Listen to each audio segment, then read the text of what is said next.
جو دنیا میں کہیں نہیں ہوا کہ جہاں نہ بچے نہ عورتیں نہ بزرگ کوئی چھوڑا جائے. ڈاکٹر یاسمین راشد کینسر کی مریض ہے, جیل میں اس لیے ہے کہ وہ پی ٹی آئی نہیں چھوڑنی. آج وہ تحریک انصاف چھوڑ دیں تو انہیں عام معافی مل جائے گی.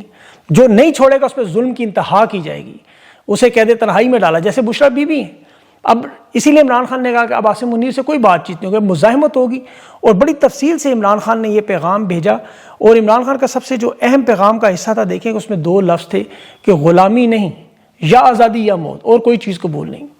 اب تحریک انصاف جماعت کو بھی خاص طور پر عمران خان نے کھل کے بتایا ہے, اور یہ فیصلہ آپ کو کیوں نظر آئے گا میں آپ کو وجہ بتاؤں کہ اسٹیبلشمنٹ کو یہ معلومات مل چکی ہیں کہ جو مزاحمت خیبر پختونخوا سے آئے گی, اب وہ معاملہ بغاوت اور علیحدگی کی طرف ہی چلا جائے گا. یہ بڑے غور سے سنیں, کیونکہ 27ویں ترمیم کا جو فارمولہ استعمال کیا جا رہا ہے کہ بلوچستان اور خیبر پختونخوا سے بغاوت یا علیحدگی کا معاملہ, یہ بہت بڑا معاملہ ہے کہ احتجاج کی جو کال ابھی تک آپ کو نظر نہیں آ رہی تاریخ اور مقام, یہ اسی لیے ہے کہ یہ بڑے لیول کا احتجاج, فائنل احتجاج ٹائپ, جس میں بھرپور طاقت سے پورے کے پی کو نکالنا, بلوچستان پنجاب کو کھڑا کرنا, پنڈی اسلام آباد کی طرح لاکھوں لوگوں کو لانا, یہ ریاست کو پھر ظاہر ہے اس کی طرف سے جواب آئے گا. اب ریاست کا بھرپور طاقت سے جواب یا مطالبات تسلیم, 2 ہی آپشن ہیں. تو پھر ثانیہ مرید کا 26 نومبر کو آپ 10 گنا تقسیم کر لیں اور ضرب کر لیں. اب اسے روکنے کی ظاہر کوشش کریں گے. ایک انہوں نے بھی کوشش کی ہے کہ شاہ محمود قریشی کے ساتھ جو تحریک انصاف چھوڑ کر جانے والے, ان کی ملاقات کروائی, اسی کا تسلسل تھا کہ عمران خان تک یہ پیغام پہنچے, اور وہ پہنچ گیا. عمران خان نے ابھی پچھلے 3 سال میں دیکھیں پہلی دفعہ بھرپور عوامی طاقت کے مزاحمت کے لیے ایک نوجوان جو سہیل افریدی کی صورت میں آپ کو نظر آیا, اس کے ساتھ محمود اچکزئی اور علامہ ناصر عباس کھڑے. اب علی مین گنڈا پور 2 سال تک اسٹیبلشمنٹ کی تمام باتیں مانتا رہا, وزیر اعلیٰ بھی رہا, اور اس کی وجہ سے خان کی قیادت آج 820 دن ہو چکی. لیکن اب جو موجودہ قیادت, تحریک انصاف کی قیادت بھی, جو کہ آپ کو پتہ ہے 26ویں ترمیم کی خاص مخالفت نہیں کر سکی, مرکزی قیادت کی کوئی عوامی ایکشن بھی نظر نہیں آیا, اب یہ بھی مجبور ہوں گے کہ تحریک انصاف خیبر پختونخوا کے جڑیں, کیونکہ جو حالات بن چکے ہیں اس میں اب لانگ مارچ یا یہ بڑی کال, یہ نہ صرف اقتدار کے لیے بہت بڑا خطرہ ہے, بلکہ معاملہ اس سے بہت آگے جا سکتا ہے. اس میں آپ معاشی حالات بھی جانتے ہیں, عوام کی حالت کا بھی آپ کو پتہ ہے, مشرق مغرب کے بارڈر کا بھی آپ کو اچھی طرح پتہ ہے, جنریشن زی کے جو نوجوانوں کی بے روزگاری, عوامی مسائل, جس پر ہر وقت اب اسٹیبلشمنٹ کو ایک انقلاب کا خطرہ ہے. بنگلہ دیش, انڈونیشیا, نیپال, سری لنکا ہمارے چاروں طرف ہو چکا ہے. اب یہ معاملہ اگر یہاں سے اٹھ گیا, کیونکہ امن و امان کے حالات بھی بڑے خراب ہیں, کالعدم تنظیموں کے ساتھ 62,000 آپریشن 2025 میں ہو چکے ہیں, تو دونوں صوبوں میں ایسا کوئی معاملہ اٹھ گیا, عوام کی بڑی تعداد میں اس طرح شرکت ہوئی, تو پھر ظاہر ہے ریاست کی طرف سے طاقت کا استعمال کیا جائے گا. اب ریاست کی طرف سے یا اسٹیبلشمنٹ کی طرف سے جو ماڈل استعمال کیا جا رہا ہے وہ اب آپ سمجھیں, اسے ریورس بلکنائزیشن ماڈل کہا جاتا ہے. یعنی بلکنائزیشن ماڈل ایک ماڈل اور ایک اس کا ریورس, یہ 2 ماڈل ہیں. یہ 2 ماڈل 2 ممالک میں استعمال ہوئے. جو بلکنائزیشن ماڈل تھا وہ تھا یوگوسلاویا میں, اور جو ریورس بلکنائزیشن وہ روس یا سوویت یونین میں. اب یوگوسلاویا میں پاکستان کی طرح مختلف اقوام پہ بٹی ہوئی ایک ریاست تھی, جس میں سربین تھے, کرویشین تھے, بوزنین تھے, میسیڈونین تھے, اور مونٹی نیگرو, سلواکیہ. جس طرح آپ پاکستان میں سندھی, پنجابی, بلوچ, پختون, کشمیری, پھر مسلکی اعتبار سے شیعہ, سنی, وہابی, بریلوی, ایک بڑی لمبی چوڑی تقسیم ہے. اب بلگراد میں وہاں پر سیرین کا قبضہ ہوا, ریاست کے اندر بغاوت ہوئی, اور 7 آزاد ممالک جنگ عظیم کے بعد بنے. بلغاریہ, سربیا, یونان, مونٹی نیگرو, البینیا, یہ 7 ممالک بن گئے.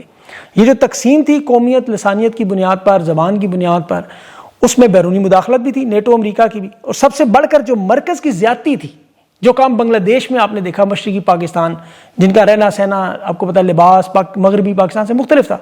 لیکن اب اس معاملے کو کنٹرول کرنے کی جو روس نے کیا, اسٹالن نے ان تمام صوبوں کو, ریپبلکنز کو اپنے ملک میں تعلیم, معیشت, مقامی عدالتیں, سب کچھ اپنے ماتحت کی. جیسے یوکرین, بیلاروس اور ساری ریاستیں ازبکستان برائے نام موجود تھیں, لیکن سوویت یونین کا اپنا ایک اس کو مرکز کا کنٹرول تھا, جو ماڈل تھا. اور اس کے بعد یہ سارے ممالک 16 ممالک میں ٹوٹ گیا یہ سوویت یونین, مضبوط ترین فوج ہونے کے بعد بھی. اب آپ آ جائیں پاکستان میں, جہاں 18ویں ترمیم میں پیپلز پارٹی نے صوبوں کو خود مختاری دی کہ صوبے اپنا بجٹ بنائیں, وفاقی عدالتیں بنائیں, تعلیم, صحت مقامی سطح پہ کریں. وفاق کو NFC ایوارڈ دیا. لیکن 27ویں ترمیم میں وفاق اب وہ تمام اختیارات واپس لے رہے ہیں. صوبے کا بجٹ وفاق طے کرے گا, تعلیم اور صحت صوبے کی وفاق کے کنٹرول میں ہوگی. یہاں کی عدالتیں جیسے پشاور ہائی کورٹ ہے, بلوچستان ہائی کورٹ ہے, یہ غیر مؤثر ہوں گی. صوبے کے وزارت اعلیٰ کا صرف نام ہوگا, وزارتیں غیر مؤثر ہو جائیں گی.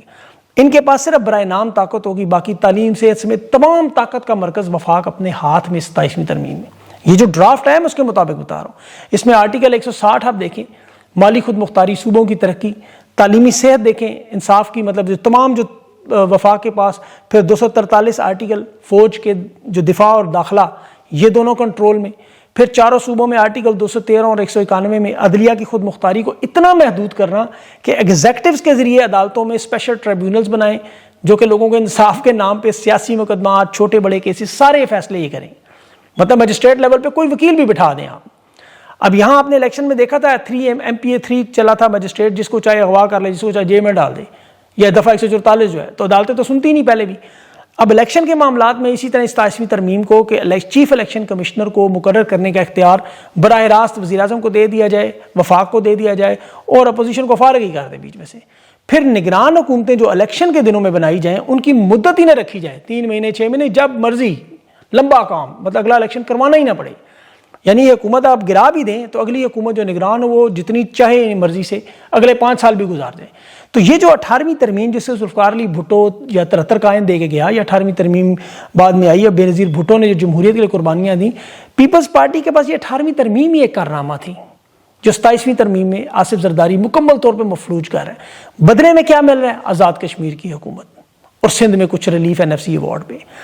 اب یہ 27ویں ترمیم یاد رکھیں صرف خیبر پختونخوا کے لیے، تحریک انصاف کے لیے نہیں ہے، اس میں پیپلز پارٹی اور سب سے بڑھ کر نون لیگ کے لیے بہت بڑا مسئلہ ہے، کیونکہ جو صوبائی معاملات ہیں وہ وفاق کے اندر جانے کا مطلب ہے کہ پنجاب میں وزارت اعلیٰ بھی غیر مؤثر، وہاں طاقت کے سارے مراکز وفاق کے پاس چلے جائیں گے، تو صوبائی خود مختاری ان کی بھی ختم ہو جائے گی۔ اب نواز شریف نے 27ویں آئینی ترمیم پہ اسی لیے ابھی تک کوئی بیان، کوئی پریس کانفرنس نہیں، بلکہ ان کے رہنما نواز شریف کے قریبی بھی کہتے ہیں کہ 27ویں ترمیم تو آ ہی نہیں رہی، اندر سے نون لیگ بھی اس کی مخالفت کر رہی ہے، لیکن چونکہ ان کے پاس کوئی راستہ نہیں ہے، عوام میں ان کی حمایت نہیں ہے، احتجاج یہ نہیں کر سکتے، حکومت ظاہر ان کی اپنی ہے، تو ان کے پاس دوسرا کوئی راستہ نہیں۔ لیکن KP کی حکومت مجبور نہیں ہے، اور سہیل افریدی نے تو پہلے دن ہی کہہ دیا تھا کہ وزارت اعلیٰ کو تو ہم ٹھوکر مارتے ہیں، ان عہدوں کی ہمیں ویلیو نہیں۔ تو آئین اور قانون کی بالادستی کے لیے یہ 27ویں ترمیم سے معاملہ اٹھ جائے گا۔ یہ 10 سے 15 نومبر گیم چینجر اسی لیے کہا گیا کہ حکومت نے کہا کہ پیپلز پارٹی نے اگر 6 نومبر کو اجلاس نہ کروایا تو پھر 10 نومبر تک 27ویں ترمیم ہر صورت منظور کروانی، 14 یا 15 کو پارلیمنٹ کے دونوں ایوانوں سے منظور کروا کے بحث کروا کے اس کو ختم کرنا ہے۔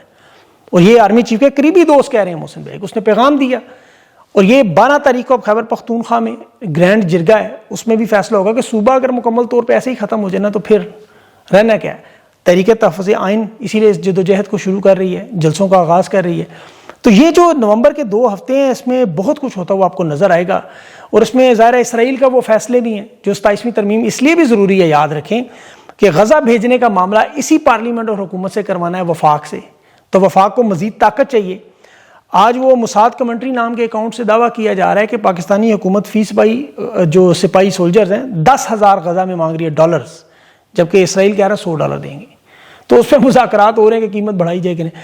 پاکستان کے حالات اب دیکھیں اس نہج پہ پہنچ چکے ہیں کہ یہ اگر حالات ایسے ہی جاری رہے تو یہ تحریک انصاف نہیں، صرف اس وقت آپ کہہ لیں کہ شمالی کوریا سے بھی بدتر حالات میں چلے جائیں گے، جیسے مصر میں ہے۔ وہاں دیکھیں جنرل عبدالفتاح سیسی نے فرعون کا گرینڈ میوزیم جنرل عبدالفتاح سیسی نے بنانے کی کوشش کی، شیخ مصطفیٰ نے اس پر فرعون پر تنقید کی تو انہیں اغوا کے جیل میں ڈال لیا۔ تو یہ اب آپ کل کو یزید کی بھی آپ تنقید کریں، حکومت آپ کو اٹھا لے گی۔ احمد نورانی کے بھائی کی ابھی ایک ویڈیو 5 مہینے کے بعد منظر عام پر آئی اپنی والدہ کے ساتھ، اور اس ویڈیو میں کہہ رہا ہے کہ میرا احمد نورانی سے کوئی تعلق نہیں ہے، مجھے انہوں نے اغوا کیا، اٹھایا، میرا فری لانس کام ختم کیا۔ یہ الیکٹریکل انجینئر ہے، یاد رکھیں، نورانی کا بھائی، اور اس کا نورانی اپنے بھائی سے کوئی سیاست صحافت سے تعلق نہیں۔ اس کا لیپ ٹاپ بھی چھین لیا، اس کا موبائل بھی چھین لیا، بینک اکاؤنٹس بھی بند کر لیا۔ اب اس نے سعودی عرب میں نوکری کے لیے ویزا اپلائی کیا، 9 لاکھ روپے وہاں دیا، 1 لاکھ کا ٹکٹ بک کروایا، FIA نے سے وہاں سے آف لوڈ کر دیا کہ جی آپ کا نام تو PCL میں، اور پھر وہاں زبردستی حراست میں 10 گھنٹے رکھنے کے بعد چھوڑ دیا۔ یعنی اب آپ پاکستان سے باہر پیسے دے کے بھی نہیں جا سکتے۔ 18ویں 19ویں گریڈ کے افسر ڈھونڈیں، حلف نامہ ان سے لیں، وہ کون دے گا آپ کو؟ تو اس لیے آپ کا اپنا مستقبل ہے، آپ پرامن انداز میں آپ کو اس جمہوریت، اس قانون اور آئین کی بالادستی کے لیے جو بھی کرنا ہے۔ آخر میں عمران خان کی جو 562 مسلمان ممالک میں جو عوامی حمایت رکھتے ہیں اس میں نام دوبارہ آیا، اور یہ میگزین نے ملٹری کے کردار کو محدود کرنے اور خان کی با اثر ہونے کی اس 500 لوگوں کی لسٹ میں نام رکھا۔ یعنی اس کا مطلب تو یہ ہے کہ انٹرنیشنل میڈیا بھی خان کو نہیں بھولتا، ایک تو یہ بات ہے۔ دوسرا وہ تقی عثمانی صاحب کو دوسرے نمبر میں نام مجھے سمجھ نہیں ہے۔ بہرحال ایک اور خبر جو عبداللہ بن سبا جو پاکستان سوری معاف کیجیے گا غلطی سے وہ کدھر آ گئے، انصار عباسی صاحب، انہوں نے ابھی تحریک انصاف کے وکلا کے بارے میں خبر دی، جی وہاں ہار گئے الیکشن کیونکہ گورننس اور سروس ڈیلیوری صحیح نہیں ہے وکلا کے ساتھ، حالانکہ الیکشن وکلا کے تھے باہر کے، لیکن انہوں نے کہا جی گورننس ٹھیک نہیں تھی۔ اب وکلا کے گورننس کے ایشو سے کوئی تعلق نہیں ہے۔ انصار عباسی صاحب کو شاید یہ نہیں پتا کہ یہ وکلا کے انتخابات خیبر پختونخوا کی عوام کے انتخابات نہیں ہیں۔ حکومت نے تو بھی تازہ ترین اس پہ واردات فارمولہ جو بنایا کہ 30 سالہ پریکٹس اور وہ ساری چیزیں انہوں نے جو بیچ میں رکھی، تو خیبر پختونخوا کی ILF کے تو نوجوان وکلا کے بہترے لوگ ہی نہیں تھے جو الیکشن لڑتے، تو پرانی جماعتیں عوامی نیشنل پارٹی، پیپلز پارٹی، نون لیگ یہ موجود تھے۔ پھر جس انداز میں پلاٹوں کی سیاست، سوسائٹیوں کی سیاست، ہائی لیول کی وکلا کی سیاست، آپ جانتے ہیں 27ویں ترمیم میں دیکھ لیں سارے اکٹھے ہیں۔ اسلام آباد میں واجد گیلانی تحریک انصاف کا حامی جیتا، جا کے 26ویں ترمیم کے ساتھ جڑ گیا، تو ان کے تو نون لیگ سے بھی حالات ٹائٹ ہیں۔ لیکن انصار عباسی صاحب نے اس کو جوڑ دیا کس کے ساتھ کہ جی یہ معاملہ تحریک انصاف کی گورننس کا ہے۔ انصار عباسی صاحب جس طرح ابھی ان کا ایک اور ٹویٹ میرے سامنے ابھی آیا کہ جس میں وہ کہہ رہے تھے کہ آج پیچھے موڑ ڈھولا تیری لوڑ پہ گئی، اسحاق ڈار کو بلا کے کہ جسے معافی مانگنی چاہیے، کہ اس کو لگانا چاہیے وزیر خزانہ۔ دیکھیں ملک کی تباہی و بربادی، یہ وہ لوگ ہیں باخدا پتہ نہیں اللہ کو کیسے منہ دکھائیں گے۔ میں زیادہ کیا بات کروں ان پہ، یہ ہو گئے چند اور ان جیسے، انہیں خیر ان کی مجبوریاں ہوں گی، کوئی میرے خیال میں کوئی پھنسے ہوں گے بیچارے، کسی نے ہو سکتا ہے کوئی ایسی چیزیں ہوں جو ہمیں نہ پتہ ہوں، تبھی یہ اس طرح اس لیول پہ۔ ورنہ ابھی وہ ایک نون لیگ کا وزیر کا سیکٹری وہ کہہ رہا تھا پاکستان میں گوگل کروم آ گیا، اب گوگل کروم ویب براؤزر، اب دیکھیں یہ حالات ان کے اتنے ٹائٹ ہیں بیچاروں کے، تو پتہ نہیں مجبور ہیں یا کیا معاملات ہیں ان کے، اللہ ان کی مشکلات کو بھی آسان کرے اور پاکستانیوں کی بھی۔ اپنا خیال رکھیں، مجھے اگلے ویلاگ کے لیے اجازت دیں، اللہ حافظ۔